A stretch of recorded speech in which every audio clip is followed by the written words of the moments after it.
Everyone assumes that we're busy competing in the last war, when in fact we're going to invent something new. That's how Google works. Whatever product idea I have is from the old times, and they say, oh, Eric, what a stupid idea. Why don't you try this new idea, which I haven't thought about? That's the genius of Google. That was then Google Executive Chairman and CEO Eric Schmidt speaking to 60 Minutes in 2005 about how the company keeps up the pace of innovation.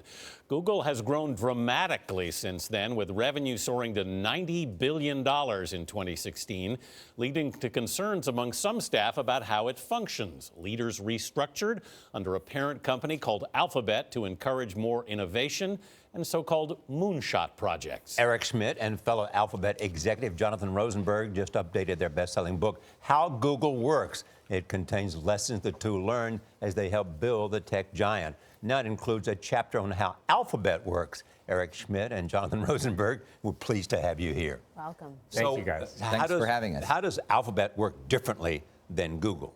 Well, you know, when you take a company that triples in size, if most companies just grow the same, but ultimately you have to organize differently. So you have to organize around the people who have the biggest impact.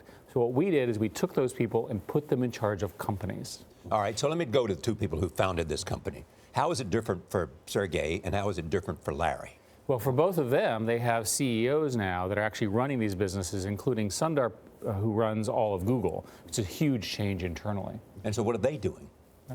Well, the way Larry put it is Alphabet is about getting more ambitious things done, and it's both things that are more ambitious and even more ambitious things. So by having a set of CEOs to scale around who are able to find the kind of technical insights that we talk about in how Google works, Larry and Sergey are able to spend a lot of their time with them, and things at Google are going spectacularly under Sundar, and he's managing that separately. Jonathan, you wrote, giving the customer what he wants is less important than giving him what he doesn't yet know what he wants. How do you figure that out?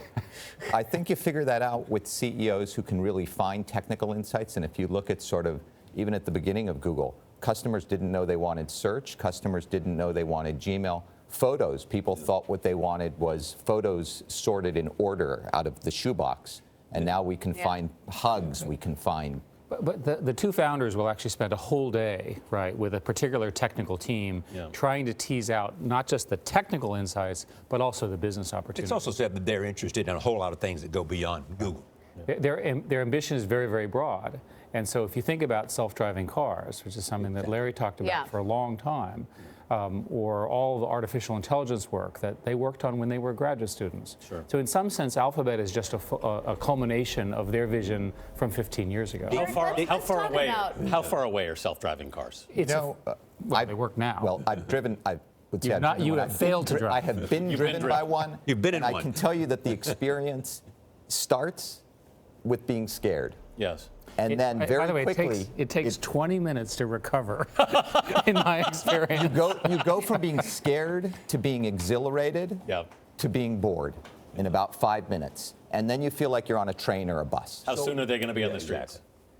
Within the next year or two. We're already testing now in 4 cities. I think the technology will work well. Think of the number of people. I hate to say it, but there are more than 30,000 people who are going to die this year on American highways. That's a terrible, terrible cost. And what's the prediction for driverless cars? Well, we hope to have none or very small number. Let's talk a little bit about the landscape writ large in Silicon Valley. And you both have talked about the importance of diversity. We're in a particular moment right now in America where we're looking at what keeps America innovating, what keeps American jobs thriving.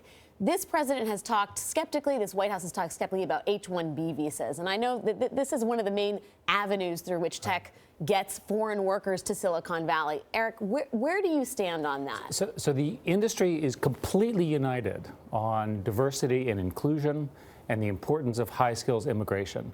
It is insane to allow people to stay in other countries who want to come to our country to create companies and to create new jobs, create wealth, and power our economy.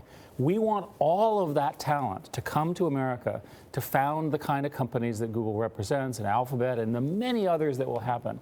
You're literally crazy to say to those people, you're not allowed in the country because you're a foreigner. So you're are you optimistic? Where does that leave you in this particular moment?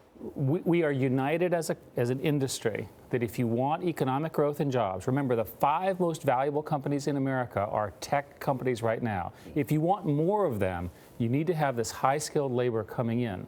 Changes in the H-1B visa program should allow for more, not fewer, of such people. Where is Alphabet in China today?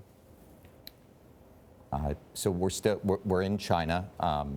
The main efforts in China really relate to allowing Chinese companies to market all over the world successfully with our products.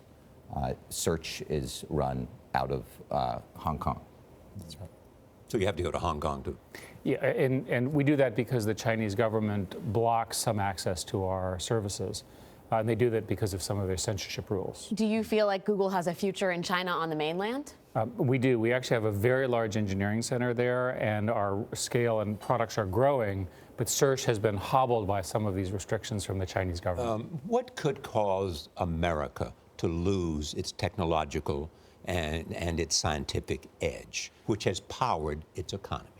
Well, this administration has proposed cutting some of the basic science research. That's also, in my view, a mistake, and probably the industry as a whole would have the same view. And the reason is that there are roles of the government that are difficult to have technology or companies replace. The internet itself came out of a DARPA grant, was part of the military programs. There's so many things that we use every day that have come out of funding. Medical funding is also being proposed to be cut. Those cuts should be restored. Are we going to see more women in Silicon Valley? We certainly hope so. How do you make that happen? And are you trying to make it happen? One great example that we saw, which gets to innovation, is a machine learning effort which we've been doing with the Gina Davis Gender Bias Institute. And one of the things that Gina Davis noticed is that women have less screen time in movies than men. So we used machine learning techniques to look at the last 5 years of top grossing Hollywood movies. And machine learning told us that men speak twice as much as women. I can't imagine what that's Just sharing like. that with producers and directors has helped them understand that they need to give women more screen time. All right, it's a work in progress. Eric Schmidt and Jonathan Rosenberg, thanks so much for your time. Congrats on the paperback. Their updated book, How Google Works, is on sale right now.